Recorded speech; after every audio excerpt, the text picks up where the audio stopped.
Welcome, dear friend. I am so glad you are here today. Before I begin, I want to tell you something. Allah revealed 114 chapters in the Quran.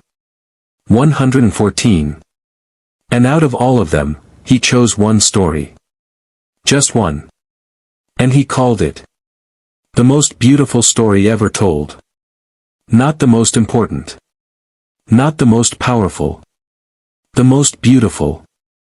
And today, I am going to tell you that story. It is the story of a boy who was loved by his father more than anything in this world. And that love became the very reason his brothers threw him into a dark, empty well. Alone. In the middle of the night. It is the story of a young man who was sold like an object in a marketplace. Who was locked in a prison for years, for something he never did. Who had every reason to be bitter, broken and full of hatred. And yet, he became the most powerful man in Egypt. And when the people who destroyed his life finally stood before him, trembling, ashamed, with nothing left, he looked at them. And he forgave them. Every single one. His name is Hazrat Yusuf, peace be upon him. And this is his story. Part 1, The Dream and the Jealousy. It began with a dream. Young Yousuf woke up one morning with something extraordinary still fresh in his mind. He had seen 11 stars in the sky, and the sun and the moon, all of them bowing down to him. He ran to his father, the great prophet Hazrat Yusuf, peace be upon him, and told him everything. His father listened carefully. His eyes grew wide with recognition. He pulled his son close and said quietly, "My son, do not tell your brothers about this dream. Not a single word. I am afraid they will plan something against you. Shaitan is a clear enemy to mankind." Because Yaqub knew. He could see it already, the way some of his sons looked at Yusuf. The way their eyes changed when their father held him close. The way silence fell over them when Yusuf walked into a room. Jealousy. It is one of the oldest and most dangerous diseases of the human heart. And it was growing quietly, in the hearts of his own brothers. They said to each other, "Our father loves Yusuf more than all of us. This is not fair. Something has to change." And the more they talked, the darker their thoughts became. Until one day, they made a plan. They went to their father with warm smiles and gentle voices. "Father, let Yusuf come with us tomorrow. Let him play. Let him enjoy himself. We will take care of him." Yaqub hesitated. Something in his heart felt uneasy. But they insisted. And eventually, he agreed. That night, Yaqub held his beloved son close. He had no idea it would be the last time he would hold him for many, many years. Part 2, The Well. The next morning, the brothers took Yusuf out into the open land. And the moment they were far enough from home, everything changed. The warm smiles disappeared. The gentle voices were gone. They grabbed him. Yusuf was terrified. These were his brothers. His own blood. The people he had grown up with, eaten with, laughed with. And they were looking at him like a stranger. They stripped off his shirt. And they threw him into a deep, dark, dry well. Can you imagine that moment? Falling into darkness. The sound of his own voice echoing off the stone walls. Looking up, and seeing the faces of his brothers at the top of the well, looking down at him, and then walking away.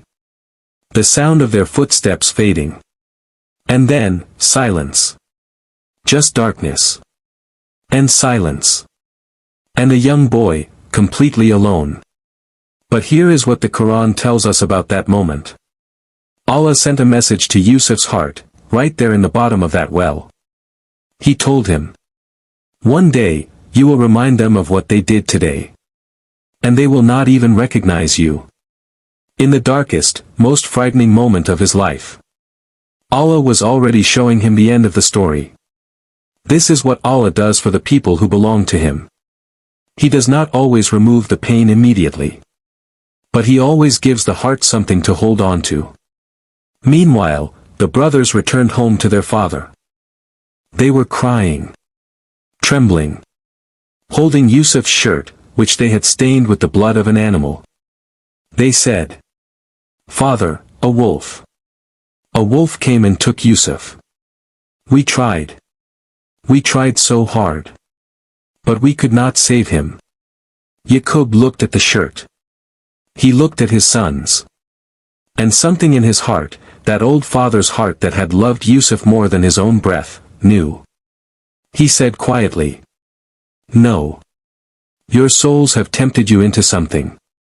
But I will be patient, a beautiful patience. And Allah alone is the one I ask for help." He did not scream. He did not collapse.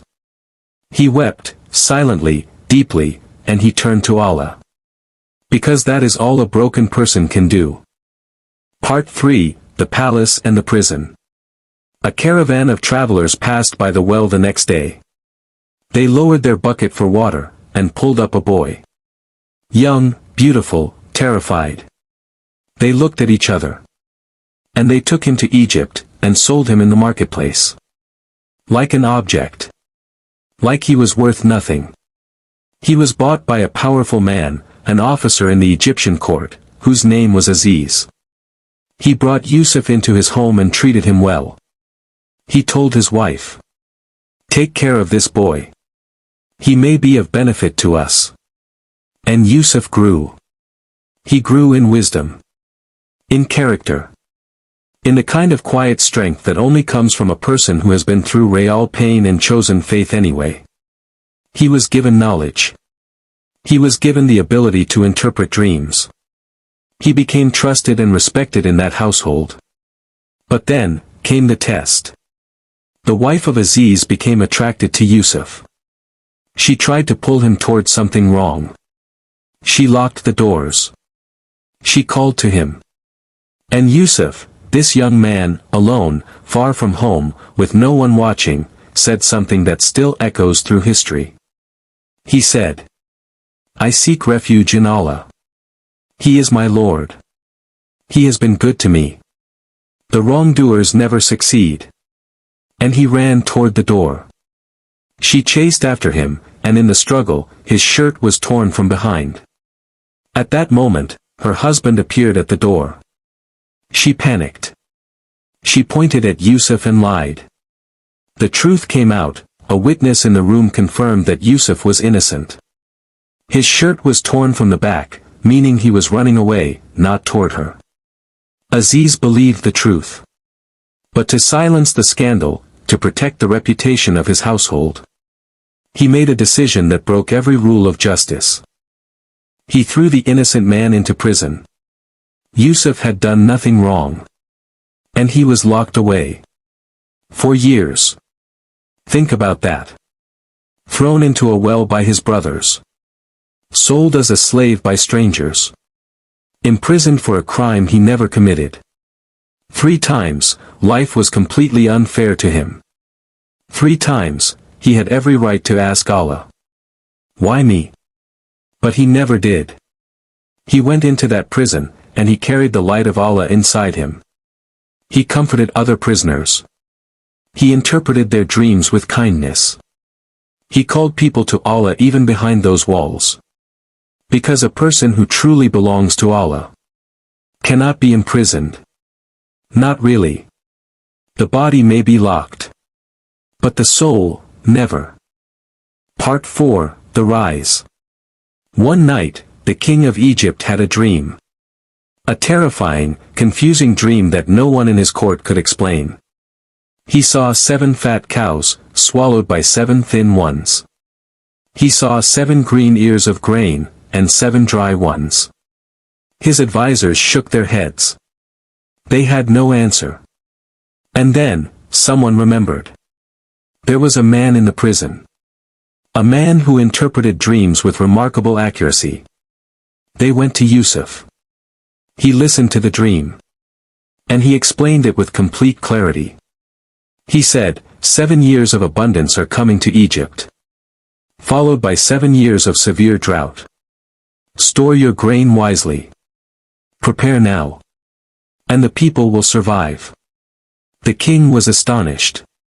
He said, "Bring this man to me." But Yousuf, even in this moment of opportunity, did not rush. He said, "First, clear my name. I will not leave this prison until my innocence is proven." Even at the door of freedom, he chose dignity over speed. His name was cleared. The truth came out. The wife of Aziz herself admitted publicly, Yousuf was innocent. He was a man of complete truth. And then, Yousuf walked out of that prison. And stood before the king of Egypt. The king looked at him. And he said simply, "From this day, you are one of us. Fully trusted." And Yousuf said, "Place me in charge of the storehouses of the land. I know how to keep them and I have the knowledge to manage them." The man who was thrown into a well was now running the economy of the greatest empire on earth. This is Allah's plan. It never arrives early. It never arrives late.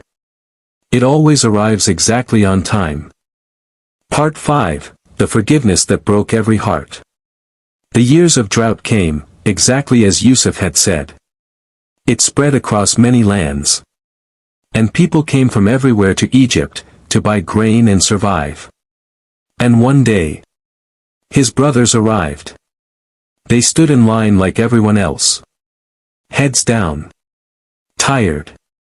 Desperate. They came before the most powerful man in Egypt. And they did not recognize him. But he recognized them. Immediately. Can you imagine that moment? The brothers who threw you into a well, standing right in front of you. Needing you. Completely in your power. You could do anything. You could destroy them with a single word. And Yousuf said nothing yet. He helped them. He gave them their grain. He asked about their family. He heard about his father, old now, still grieving, his eyesight almost completely gone from years of crying. He could not hold it anymore. He revealed himself. He said, "I am Yousuf. And this is my brother. Allah has been gracious to us." The brothers froze. The color drained from their faces. They said, trembling, ashamed, barely able to speak, "Are you really Yousuf?" He said, "Yes." Silence. And then, they waited. For the anger. For the punishment. For justice that they absolutely deserved. But instead, Yousuf looked at them with eyes that had seen too much pain to hold any more hatred. And he said, "There is no blame on you today. May Allah forgive you. He is the most merciful of those who show mercy." No anger. No revenge. No list of everything they had done. Just forgiveness. Complete. Unconditional. Real. He sent his shirt, the shirt of Yousuf, back to his father. When the shirt reached Yaqub and was placed over his face, his eyesight returned. The old man who had wept for years, who had never stopped believing, stood up. And said, "Did I not tell you? I know from Allah what you do not know." The family was reunited. And the dream, that dream of 11 stars and the sun and the moon bowing down, came true. Exactly as Allah had shown him, in the bottom of a dark well, all those years ago. Dear friend, I want to sit with you here for just a moment before we say goodbye. Because I think this story carries something inside it that is very personal. Maybe you have been betrayed by someone you trusted. Maybe life has been deeply unfair to you, and you cannot understand why. Maybe you are sitting in your own kind of prison right now, a situation you did not choose and cannot escape. If that is you, then please hear this. Yousuf was in that well for a reason. He was in that prison for a reason. Every single painful chapter of his life was quietly building the person he needed to become, to fulfill the purpose Allah had written for him. The well was not the end of his story. The prison was not the end of his story. And whatever you are going through right now is not the end of yours. Allah called this the most beautiful story, not because it was easy, but because of what was hidden inside the pain. Hope, patience, dignity, and a forgiveness so powerful that it healed an entire family. May Allah give us the patience of Yusuf. May He give us the faith of Yaqub. And may He give us the courage to forgive, the way Yusuf forgave. Thank you so much for being here today, dear friend. If this story moved something inside you, please share it. One share from you might be exactly what someone else needed today. And keep learning English with us, one beautiful story at a time. Listen, learn, and grow. Seedling. Until next time. Never stop trusting Allah. Even in the dark. Even in the well. He always has a plan. Assalamu alaikum. Peace be upon you all.